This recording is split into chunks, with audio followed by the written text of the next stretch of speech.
Assalamualaikum warahmatullahi wabarakatuh. Alhamdulillahi rabbil alamin. Allahumma salli ala sayyidina Muhammad wa ala ali sayyidina Muhammad. Sahabat billah, dimanapun saat ini Anda berada, mudah-mudahan Allah subhanahu wa ta'ala selalu memberikan perlindungan bagi kita semua. Salawat serta salam semoga tetap tercurahkan kepada baginda Rasul Muhammadin sallallahu alaihi wasallam.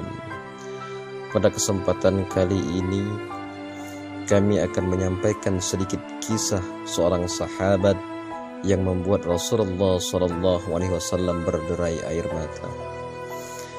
Dalam kitab Inatut Talibin diceritakan sebuah kisah sahabat yang membuat Rasulullah sallallahu alaihi wasallam meneteskan air mata. Abu Dujana radhiyallahu an, sahabat Nabi dari kabilah Khazraj. Beliau syahid dalam perang Yamamah ketika memerangi Nabi palsu Musailamah al-Kadzdzab. Selain dikenal pemberani di medan perang, Abu Dujana juga seorang yang sangat menjaga diri dan keluarganya dari perkara haram. Suatu hari, usai salat subuh berjamaah bersama Rasulullah sallallahu alaihi wasallam, Abu Dujana selalu terburu-buru pulang tanpa mengikuti doa ba'da salat yang dipanjatkan oleh Rasulullah. Melihat hal ini, Rasulullah mencoba meminta klarifikasi pada Abu Dujana. Mengapa setiap kali kamu terburu-buru pulang dari jamaah subuh? Apakah engkau tidak memiliki permintaan kepada Allah sehingga tidak pernah menungguku selesai berdoa? Ada apa? Tanya Nabi. Abu Dujana menjawab, begini ya Rasulullah, kata Abu Dujana memulai ceritanya. Rumah kami berdampingan persis dengan rumah seorang laki-laki. Di atas perkarangan rumah milik tetangga kami ini terdapat satu pohon kurma menjulang. Dahannya menjuntai ke rumah kami. Setiap kali ada angin bertiup di malam hari, kurma-kurma tetangga itu saling berjatuhan mendarat di rumah kami. Ya Rasul, kami keluarga orang yang tak berpunya. Anakku sering kelaparan, kurang makan. Saat anak-anak kami bangun, apapun yang didapat mereka makan. Oleh karena itu, setelah selesai sholat, kami bergegas segera pulang sebelum anak-anak kami terbangun dari tidurnya. Kami kumpulkan kurma-kurma milik tetangga kami yang berceceran di rumah kami, lalu kami kembalikan kepada pemiliknya. Satu saat kami agak terlambat pulang. Ada anak kami yang sudah terlanjur makan kurma hasil temuan.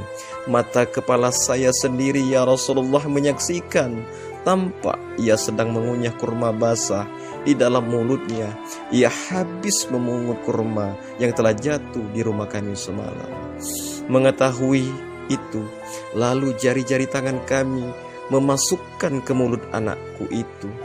Kami keluarkan apapun yang ada di sana. Kami katakan, nak, janganlah kau permalukan ayahmu ini di akhirat kelak.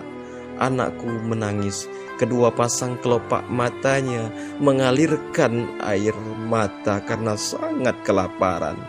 Wahai Rasulullah, kami katakan kembali kepada anakku itu, hingga nyawamu lepas pun aku tidak akan rela meninggalkan harta haram dalam perutmu. Wahai anakku, seluruh isi perut yang haram itu akan aku keluarkan dan aku kembalikan bersama kurma-kurma yang lain kepada pemiliknya yang berhak. Mendengar itu, mata Rasulullah sallallahu alaihi wasallam berkaca-kaca. Butiran air mata yang mulia berderai begitu deras. Baginda Rasulullah mencoba mencari tahu siapa sebenarnya pemilik pohon kurma yang dimaksud Abu Dujana itu. Abu Dujana pun mengatakan bahwa pohon kurma itu milik seorang laki-laki munafik. tanpa basa-basi, Baginda Muhammadin sallallahu alaihi wasallam mengundang pemilik pohon kurma. Rasul lalu mengatakan, "Bisakah tidak jika aku meminta kamu menjual pohon kurma kamu milik itu? Aku akan membelinya dengan 10 kali lipat dari pohon kurma itu sendiri. Pohonnya terbuat dari batu zamrud berwarna biru, disirami dengan emas merah. Tangkainya dari mutiara putih.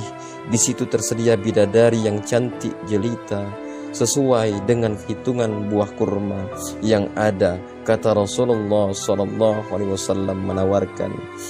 Laki-laki munafik ini lantas menjawab dengan tegas, "Saya tak pernah berdagang dengan memakai sistem jatuh tempo. Saya tidak mau menjual apapun kecuali dengan uang kontan dan tidak pakai janji kapan-kapan." Tiba-tiba sahabat setia Abu Bakar As-Siddiq radhiyallahu anhu datang, lantas berkata, "Ya sudah, aku beli dengan 10 kali lipat dari tumbuhan kurma milik Pak Pulan yang varietasnya tidak ada lebih di kota ini, lebih bagus jenisnya." Si munafik pun kegirangan sembari berujar, "Ya sudah, aku jual." Abu Bakar menyahut, "Bagus, aku beli setelah sepakat." Abu Bakar langsung menyerahkan pohon kurma itu kepada Abu Dujana. Rasulullah SAW kemudian bersabda, "Hai Abu Bakar, aku yang menanggung gantinya untukmu." Mendengar sabda Nabi itu, Sayyidina Abu Bakar bergembira bukan main. Begitu pula Abu Dujana. Sedangkan si munafik berjalan mendatangi istrinya, lalu mengisahkan kisah yang baru saja ia alami. "Aku telah mendapatkan untung yang banyak hari ini. Aku dapat 10 pohon kurma yang lebih bagus. Padahal kurma yang aku jual itu masih tetap berada di pekarangan rumahku. Aku tetap yang akan memakannya lebih dahulu, dan buah-buahnya pun tidak akan pernah aku berikan kepada tetangga kita itu sedikit pun." Malamnya saat si munafik tidur dan bangun di pagi hari, tiba-tiba pohon kurma yang ia miliki berpindah posisi menjadi berdiri di atas tanah milik Abu Dujana, dan seolah-olah tak pernah sekalipun tampak pohon itu tumbuh di atas tanah si munafik. Tempat asal pohon itu tumbuh rata dengan tanah. Ia keheranan tiada tara. Demikianlah kisah sahabat dan pohon kurma yang membuat Rasulullah SAW menangis. Hikmah yang kita petik dari kisah ini adalah kehati-hatian para sahabat menjaga diri dan keluarganya dari makanan yang haram. Kemudian pohon kurma yang berpindah posisi itu adalah salah satu mukjizat Nabi Muhammad SAW yang langsung dirasakan oleh sahabat Abu Dujana. Sahabat fillah dimanapun saat ini Anda berada, mudah-mudahan kita dapat memetik sedikit kisah dari sahabat Abu Dujana ini. Bagaimana ia begitu hati-hati dalam memberikan nafkah untuk anak dan istrinya. Mari kita teladani kisah ini. Mudah-mudahan bermanfaat. Wallahu a'lam bishawab. Wassalamualaikum warahmatullahi wabarakatuh.